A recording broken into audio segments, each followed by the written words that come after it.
Salut à tous, j'espère que vous allez tous très bien. Avant toute chose, avant de vous présenter la vidéo, je vous invite à mettre vos radiateurs au max, mettre le chauffage à fond chez vous pour que vous ayez un petit aperçu, de la chaleur qu'il fait ici. Il doit faire 46-47 degrés comme d'hab. Il fait vraiment très très chaud. Heureusement qu'il y a des ventilos qui sont un peu partout dans la ville. Et aujourd'hui, on est à Kerbala, littéralement la ville de tous les malheurs, qui est une des villes saintes d'Irak, un des lieux de pèlerinage de l'islam chiite. Donc j'ai attendu quelques jours pour qu'il y ait un peu moins de monde. En fait, hier, c'était le 40e jour de la commémoration de la mort de l'imam Hussein, qui est le fils de l'imam Ali, dont je vous ai montré dans la vidéo sur Najaf. Et donc il y avait un monde fou, il y avait 25 millions de pèlerins qui ont culminé. Pour vous dire, la ville doit faire à peu près la taille de Nantes. Donc imaginez 25 millions dans une ville de 300 000 habitants. Et en fait c'était juste impossible de marcher.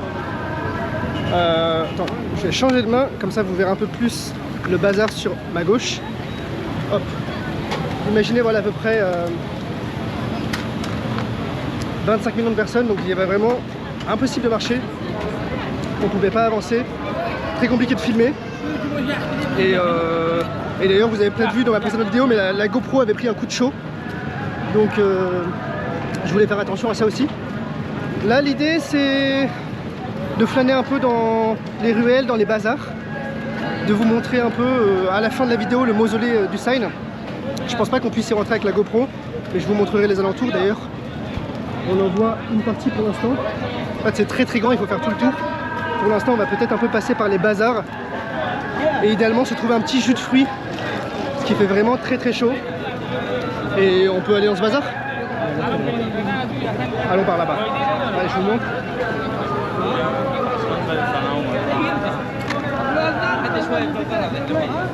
Donc si vous n'avez pas vu les précédentes vidéos, ici c'est le lieu de fin du pèlerinage qui va de Najaf à Kerbala, d'où le fait qu'il y ait autant de monde. Et bon là l'ambiance s'est un peu calmée, mais tout au long du chemin il y a vraiment un esprit de partage, de don, de générosité, où des milliers de musulmans chiites du monde entier se déplacent sur le chemin pour offrir de la nourriture, de l'eau, un logement, des matelas à tous les pèlerins. Et ça serait mentir de dire que je n'y ai pas été très bien accueilli, quand bien même je disais que j'étais français ou que j'étais chrétien.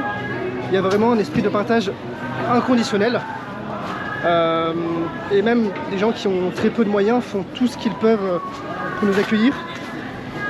Hier on était hébergés chez des frères sénégalais qui nous ont fait découvrir un repas, je crois que c'était un repas du Ghana.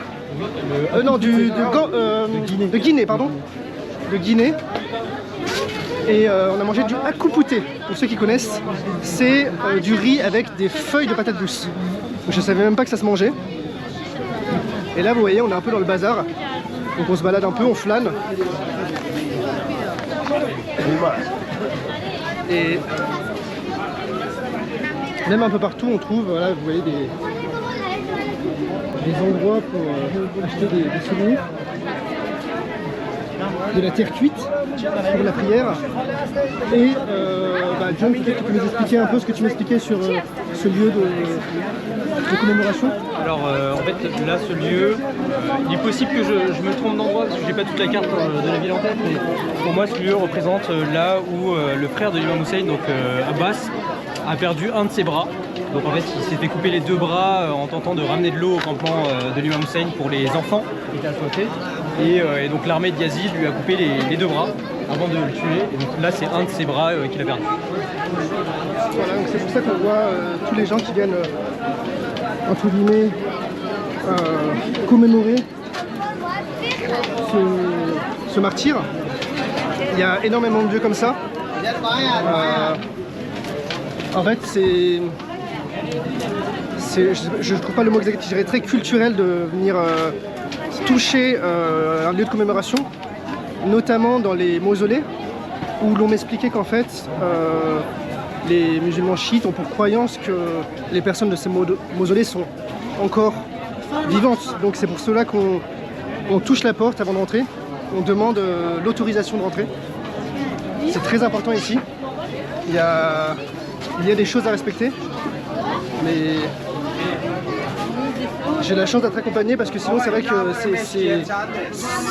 c'est des choses qui sont dures à savoir. Je dirais même d'ailleurs qu'il est impossible de savoir si on n'a pas cette culture religieuse.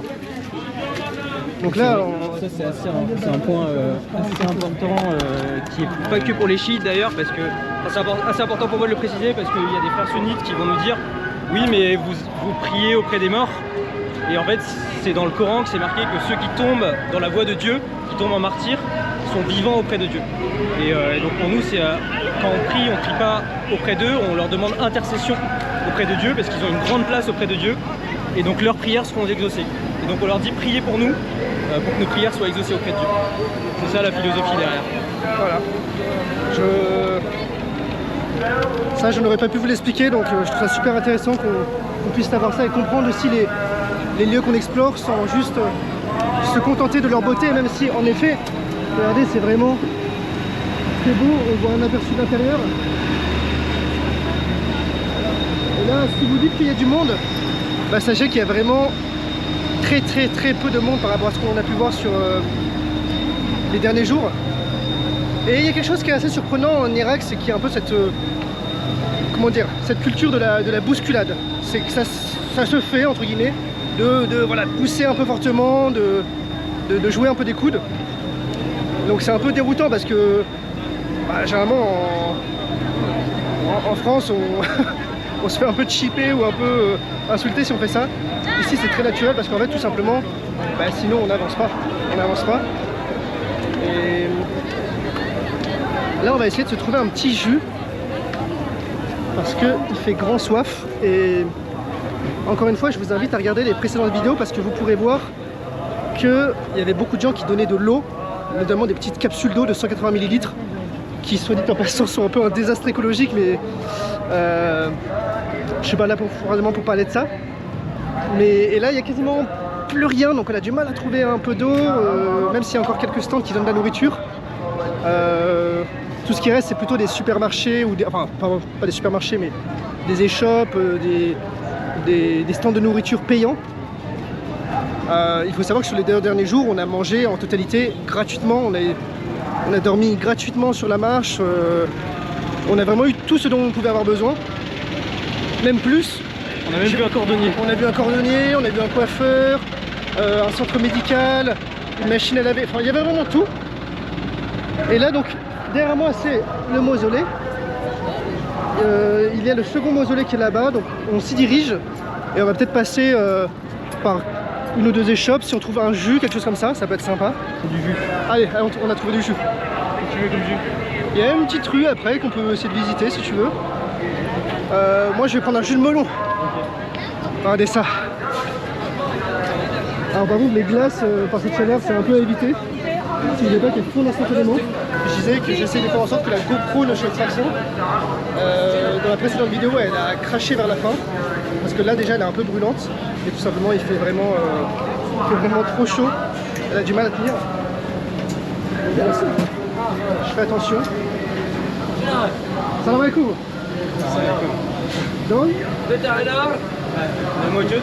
تعالي بيه ثاني بطيخ موجود؟ بطيخ بطيخ. السلام عليكم. What's your name? يا حسن Hassan. مو يا حسن Mathieu. على راسك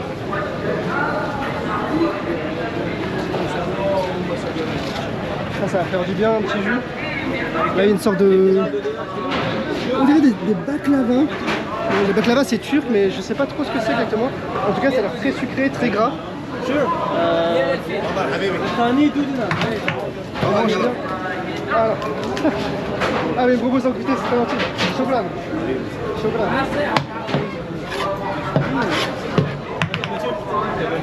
شو مطفي Go. Get away.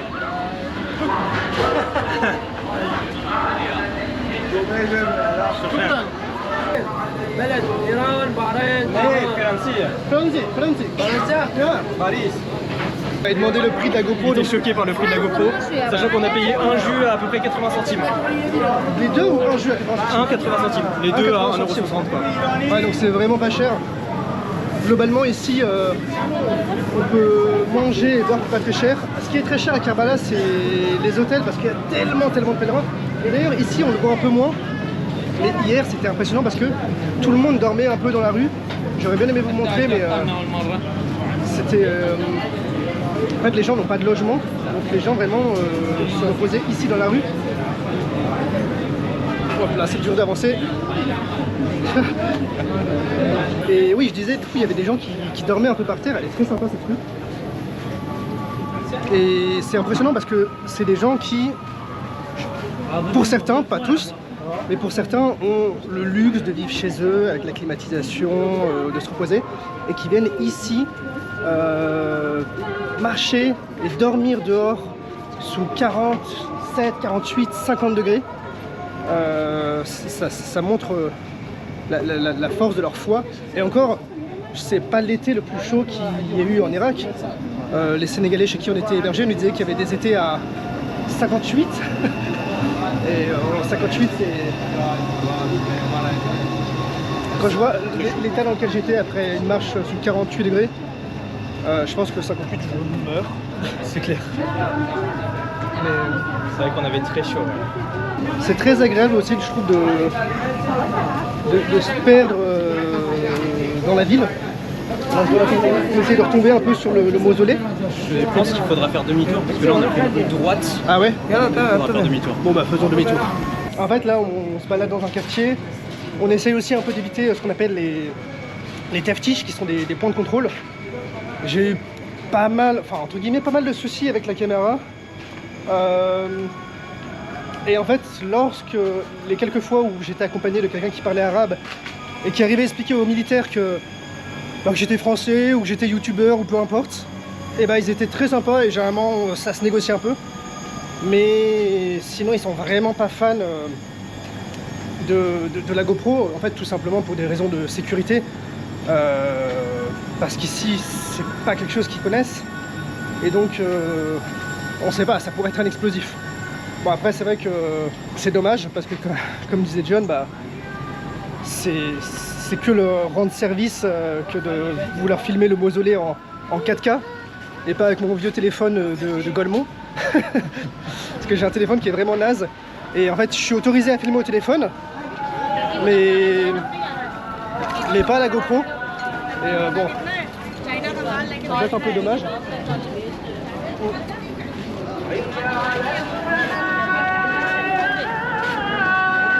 Et ce qui est impressionnant aussi, c'est que tous les magasins que vous voyez ici, ils sont ouverts grosso modo 24 heures sur 24.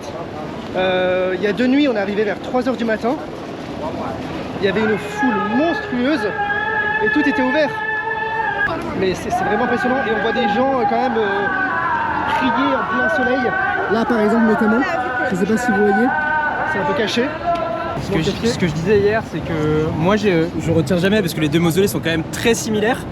Et sur la porte en arabe, c'est marqué des salutations et c'est comme ça que j'arrive à les reconnaître. Il faut vraiment le savoir, il faut savoir lire l'arabe. Et donc il y a des gens qui se repèrent très bien, moi j'y arrive pas tant ça. Par exemple là-bas c'est marqué Assalamu alaikum ya Aba Shohada, si je le dis bien. Ce qui veut dire salutations sur toi au père des martyrs. Voilà, donc c'est vrai que venir ici sans le moindre rudiment d'arabe, c'est un peu compliqué. Je pense qu'on peut se débrouiller très honnêtement, mais il faut être prêt à passer du temps à faire le langage des signes, à essayer un peu de bidouiller. Mais il y a quand même quelques écriteaux en anglais. Bon, on a dû faire une petite pause parce que comme vous l'avez vu, la GoPro a surchauffé. Et je pense que vous l'avez vu même avant que ça s'arrête, parce que je commençais un peu à tenir la caméra bizarrement, parce que ça me brûlait les doigts en fait tout simplement. Pour vous dire la chaleur qu'il fait, parce que normalement la GoPro est censée tenir des températures de 70 degrés sans trop de soucis. Et là vraiment avec elle était brûlante. Donc j'ai eu peur de perdre les rushs, j'aurais été bien dégoûté. Mais donc là on va finir un peu cette exploration.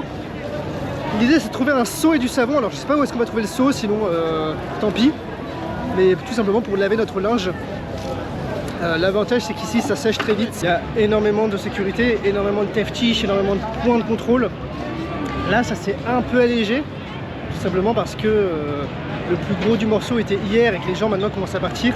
Les Irakiens notamment. Et les Iraniens, mais il reste encore beaucoup de Pakistanais, etc. Vous voyez tous les gens qui essayent d'entrer dans le mausolée. Et c'est assez marrant parce que ce matin je prenais le petit déjeuner et il y a quelqu'un qui vient me voir et qui me dit « Ah, toi t'es youtubeur ». Bon, déjà youtubeur... Ah, regardez. Alors là, si vous voyez au bout, c'est le Mongol. Bon, il veut pas que je filme. Bon, normalement, vous avez pu voir quand même.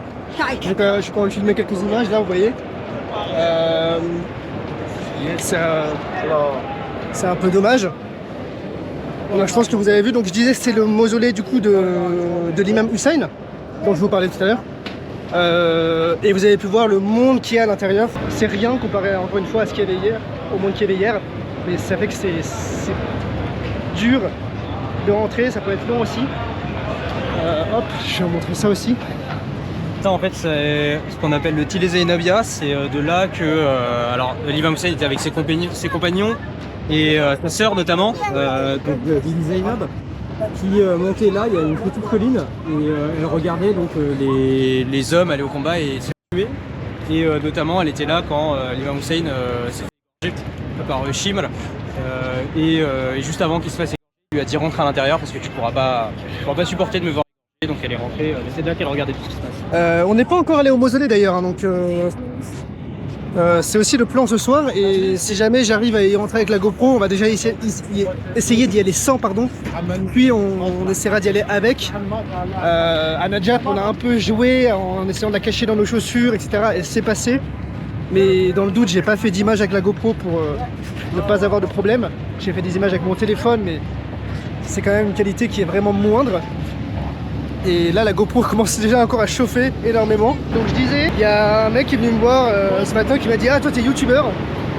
Mais bon, là à l'époque, au moment où je tourne cette vidéo, peut-être que ce sera encore le cas après, mais j'ai 1000 abonnés, donc moi c'est pas ce que j'appelle être youtubeur. Je dirais plutôt que je suis quelqu'un qui fait des vidéos. Mais je trouve ça marrant qu'il me l'ait dit avant même que... sans m'avoir vu filmer quoi que ce soit. Et la théorie c'est que je pense, d'une part que je suis blanc de peau. Et aussi, j'ai des habits qui dénotent un peu, parce que comme vous le voyez, tous les gens sont en noir, majoritairement en tout cas. C'est vraiment parce que c'est un deuil. Moi, il se trouve que j'avais plus que ces vêtements-là, parce que la marche, je l'ai faite en vêtements de couleur foncée, justement pour respecter cette coutume. Mais comme j'ai passé 2 jours sans douche, sans rien, sans pouvoir changer de vêtements, je pense que ça serait encore plus irrespectueux de se balader avec des vêtements qui puent. Je sais pas. Bref, j'ai ça. Et voilà, j'ai pas eu le temps de laver mes vêtements. On a eu beaucoup de mal à trouver un lieu où se loger, hier.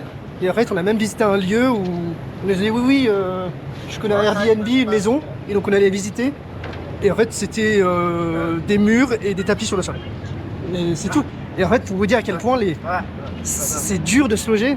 Et on a vu un nombre incalculable de personnes dormir par terre. C'est quand même très impressionnant. Il nous a dit hier, même si tu vas dans un hôtel et tu sors tu sors 5 billets de $100, tu trouveras pas une chambre parce que juste il y a de la place nulle part. Là c'est moins le cas, mais normalement lorsque vous arrivez pendant les 40 jours de commémoration, on vous demande de prendre au moins 10 nuits dans un hôtel. Et sauf que les nuits sont très chères, tout simplement parce qu'il y a énormément de demandes. Donc et puis il faut rester 10 nuits quoi. C'est ce qui n'est pas le cas de tout le monde d'ailleurs, le cas de très peu de personnes. On voyait des gens dormir par terre, avec leurs bébés, avec leurs enfants. C'est vraiment impressionnant. Surtout par cette chaleur, en fait, je pense que c'est le pire. Dormir comme ça dehors. Après, encore une fois, lorsqu'on est fatigué, on peut dormir partout. Mais vous voyez que là, ça s'est vidé parce que hier, il y avait des stands de nourriture ici, il y avait des stands pour avoir de l'eau. Et là, ça commence à se vider. Hier, pour vous dire, cette rue-là, impossible de marcher. De notre hôtel qui est là-bas, le bâtiment en jaune, jusqu'au drapeau, on avait peut-être mis 10-15 minutes. Et ça fait du bien quand même de marcher avec un peu moins de monde. Ah, il y a de l'eau là, on prend un petit peu d'eau.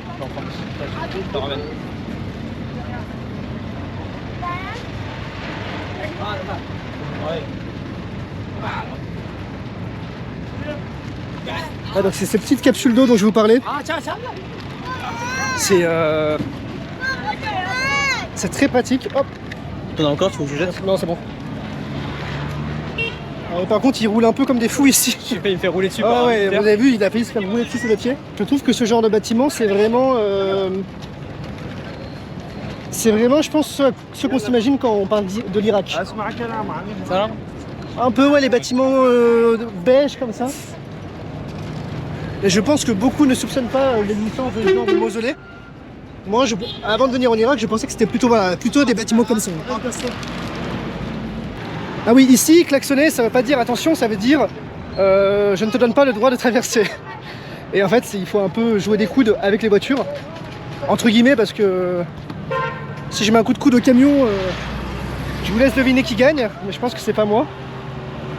Et est-ce qu'on pourrait pas trouver du savon là-bas peut-être? Il est temps d'épargner ma pauvre GoPro qui est encore surchauffée. On a trouvé de la lessive, mais on n'a pas trouvé de seau. Donc on va faire ça dans l'évier comme à l'époque. On va aller se reposer à l'hôtel au frais, parce que là de toute façon c'est l'heure de la prière, puis c'est l'heure de la sieste, c'est l'heure de manger, bref. Avec la chaleur, en fait, la vie va un peu s'arrêter, on va dire de midi à 16. Et on va faire de même. La prochaine ville qu'on va visiter, a priori, bon, c'est même pas a priori, c'est sûr, c'est Bagdad. Et Bagdad, j'ai hâte de vous faire des images, je pense que ça va être une ville super intéressante. Je sais pas dans quelle mesure je pourrais filmer, ça va dépendre aussi. Apparemment, il n'y a pas de teftiche là-bas, il n'y a pas de point de contrôle. Donc c'est plus open, j'aurai peut-être moins de problèmes avec ma caméra. Mais comme il y a peut-être un peu plus de risque de sécurité, bon, on verra. En tout cas, j'espère que cette vidéo vous a plu. Je vous dis à très bientôt pour la prochaine vidéo. Moi, j'étais super content de vous montrer la ville. C'était Mathieu. Ciao, ciao.